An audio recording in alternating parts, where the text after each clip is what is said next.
जब हम अपने कॉलेज लाइफ में होते हैं तो हमारे दिमाग में यह सवाल घूमते रहता है कि जॉब करें या बिजनेस।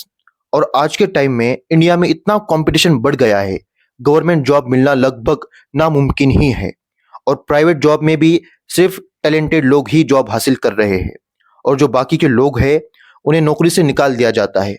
और इसी वजह से हमारे देश के ज़्यादातर युवा 25 साल के होने के बाद भी अपने माँ बाप के ऊपर डिपेंड रहते हैं, यहाँ तक कि वो अपने मोबाइल का खर्च भी नहीं उठा पाते। इसलिए आज के टाइम में ये बहुत ज़रूरी हो गया है हम पहले से ही कोई ऐसा बिजनेस आइडिया तैयार रखें, ताकि अगर हमें नौकरी ना मिले तो हम वो बिजनेस आसानी से कर सके, क्योंकि हमने उसके बारे में पहले ही सोच कर रखा है। लेकिन आप में से बहुत से लोगों के दिमाग में ये ख्याल आ रहा होगा, बिजनेस शुरू करने के लिए बहुत सारे पैसों की ज़रूरत होती है, लेकिन हमारे पास तो इतने पैसे है ही नहीं जिससे हम एक अच्छा बिजनेस शुरू कर सके। तो दोस्तों, आपको फिक्र करने की ज़रूरत नहीं है। आज मैं आपको कुछ ऐसे बिजनेस आइडियाज़ बताने वाला हूँ जिसे आप लो इन्वेस्टमेंट यानी कम खर्चे में शुरू कर सकते हो, और फिर जैसे जैसे आपको इसमें फ़ायदा हो तो आप इसे आगे बढ़ाकर अपने बिजनेस को और भी बड़ा कर सकते हो। नंबर 1 बिजनेस आइडिया है ऑनलाइन ट्यूशन। दोस्तों, आपको याद होगा 2020 में जब कोरोना की वजह से हमारे देश में पूरी तरह से लॉकडाउन लग गया था, सभी स्कूल बंद हो गए थे। ऐसे में ऑनलाइन ट्यूशन से बच्चे पढ़ाई कर रहे थे। जो टीचर ऑफलाइन क्लासेस लेते थे वो सब ऑनलाइन आकर बच्चों को पढ़ाना शुरू कर रहे थे। और फिर तब लोगों को ये पता चला कि ये भी एक बिजनेस मॉडल बन सकता है। इसमें आप अपने घर से बहुत ही कम इन्वेस्टमेंट से ऑनलाइन ट्यूशन देना शुरू कर सकते हो। अब आप कहोगे, हमें तो टीचर की तरह पढ़ाना ही नहीं आता, ना हमारा मैथमेटिक्स स्ट्रांग है और ना ही हमारा इंग्लिश स्ट्रांग है। आपसे किसने कहा कि आपको सिर्फ यही सब्जेक्ट पढ़ाने हैं? जिस भी सब्जेक्ट में आपका इंटरेस्ट है या जो भी चीज़ आपको अच्छी लगती है, आप उसके कोर्सेज बनाकर लोगों को बेचकर अच्छे खासे पैसे कमा सकते हो। कई कई लोग महीने के लाखों करोड़ों रुपए कमा रहे हैं। हो सकता है आपको किसी सब्जेक्ट पर या किसी टॉपिक पर अच्छे से बोलना आता हो सकता है आपको खाना बनाना बहुत अच्छा लगता हो सकता है आपको सिलाई मशीन का काम बहुत अच्छे से आता हो। हर एक में अलग अलग हुनर होता है, बस आपको उसे पहचान कर अपना कोर्स बनाना है। और इसकी शुरुआत आप यूट्यूब से कर सकते हो। आप यूट्यूब पर अपने मनपसंद टॉपिक पर वीडियो बनाकर यूट्यूब पर डालकर लोगों को अपने हुनर के बारे में बता सकते हो। और फिर उसके बाद जैसे जैसे लोग आपको पहचानने लगेंगे, आपकी वैल्यू, आपकी ब्रांड वैल्यू बढ़ने लगेंगी। फिर बस आपको सिर्फ एक काम करना है, जो भी कंटेंट आप लोगों को दे रहे हो उसमें वैल्यू होना चाहिए, उसमें कोई ऐसी चीज होना चाहिए जो लोगों को आपके अलावा और कहीं ना मिले। फिर देखो, आपका नाम भी बनेगा, आपका ब्रांड भी बनेगा, और आप महीने के लाखों रुपए भी कमाओगे। Number 2, e book writing. E book क्या होता है यह तो आपको पता ही होगा।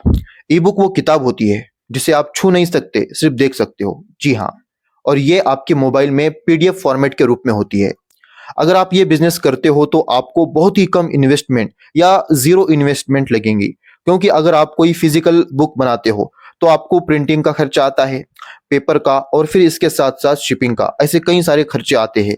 लेकिन ई बुक का फायदा ये है, इसमें आपको ना तो प्रिंटिंग करनी है, ना ही आपको पेपर लाने हैं, और ना ही किसी को आपको इसे शिपिंग करना है। आपको बस एक बार मेहनत करनी है। आपको 40 से 50 पेज की ई बुक लिखनी है।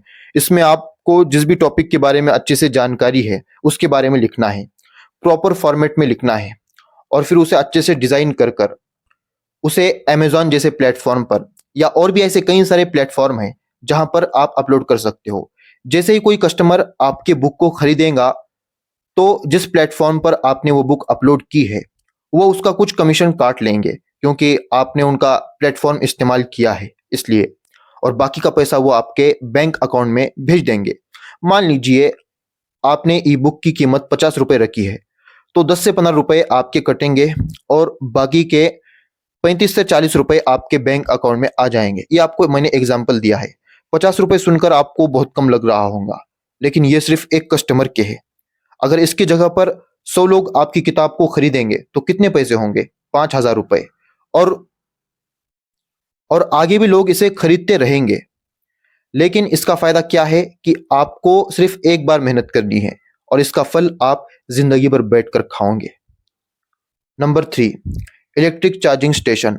दोस्तों, हर दिन हमारी आंखों के सामने पेट्रोल और डीजल पर चलने वाली गाड़ियां हमें नजर आती है, और इससे जो प्रदूषण होता है, इससे जो हमारे पर्यावरण को नुकसान होता है, यह भी हमें पता होता है। लेकिन फिर भी लोग पेट्रोल डीजल की गाड़ियां हर दिन खरीद रहे हैं, जबकि इलेक्ट्रिक व्हीकल जैसे गाड़ियां मार्केट में आ चुकी है और कुछ लोग इसको खरीद भी रहे हैं। लेकिन आज भी हमारे इंडिया में ये बहुत ही कम है। लेकिन अगर हम दूसरे देशों की बात करें तो वहां पर electric cycle, electric bike, electric car, electric bus शुरू हो चुके हैं। लेकिन इंडिया में ज्यादातर लोग इसलिए नहीं खरीद रहे हैं क्योंकि इसके चार्जिंग स्टेशन बहुत कम है। उन्हें लगता है कि उनकी गाड़ी अगर कहीं पर बंद पड़ जाए तो इसे चार्ज करने के लिए हमारे पास कोई भी इक्विपमेंट नहीं है। और 2030 आने तक आपको सड़कों पर इलेक्ट्रिक व्हीकल की तादाद बढ़ती हुई नजर आएंगी। इसलिए अगर आप एक नई बिजनेस की तलाश में हो तो आपको इलेक्ट्रिक चार्जिंग स्टेशन बिजनेस शुरू कर देना चाहिए, क्योंकि इसमें बहुत ही कम कंपटीशन है, ना के बराबर। अगर आप अभी से शुरू करोगे तो आपकी इन्वेस्टमेंट भी कम होगी। लेकिन अगर आप 2030 में या उसके बाद शुरू करोगे तो उस वक्त महंगाई की वजह से हर चीज महंगी होगी और फिर आपके सामने कंपटीशन भी होगा। इसलिए आप इसके बारे में अच्छे से जानकारी लेकर इसे जल्द से जल्द शुरू कर सकते हो और महीने के लाखों रुपए भी कमा सकते हो। Number 4, copywriting. अगर आपको लिखने में मजा आता है या आप कुछ ऐसे लाइन लिखते हो जिसे पढ़कर लोग आपकी तारीफें करते हैं, तो कॉपीराइटिंग आपके लिए बहुत बढ़िया है। क्योंकि जितने भी बड़े बड़े ब्रांड हैं उनको कॉपीराइटिंग की जरूरत होती है, इसलिए वो कॉपीराइटर को हायर करते हैं और इसके लिए वो उसे लाखों रुपए देने के लिए तैयार भी होते हैं। आपने देखा होगा किसी भी ब्रांड के ऊपर कुछ ऐसे लाइन लिखे हुए होते हैं जिसकी वजह से लोग उसकी तरफ अट्रैक्ट होते हैं और उस प्रोडक्ट को खरीदने पर मजबूर हो जाते हैं। अगर आप में भी ऐसी कला है कि आप कुछ ऐसा लिख सकते हो जिसे पढ़कर लोग आपकी लाइन की तरफ अट्रैक्ट हो जाए, तो आप कॉपीराइटिंग सीख कर इसमें अपना करियर बना सकते हो और इसे एक बिजनेस के रूप में ले सकते हो। लेकिन इसके लिए आपकी सोचने की क्षमता, आपके शब्दों में दम होना चाहिए, क्वालिटी होना चाहिए, तभी आप इसमें टिक सकते हो।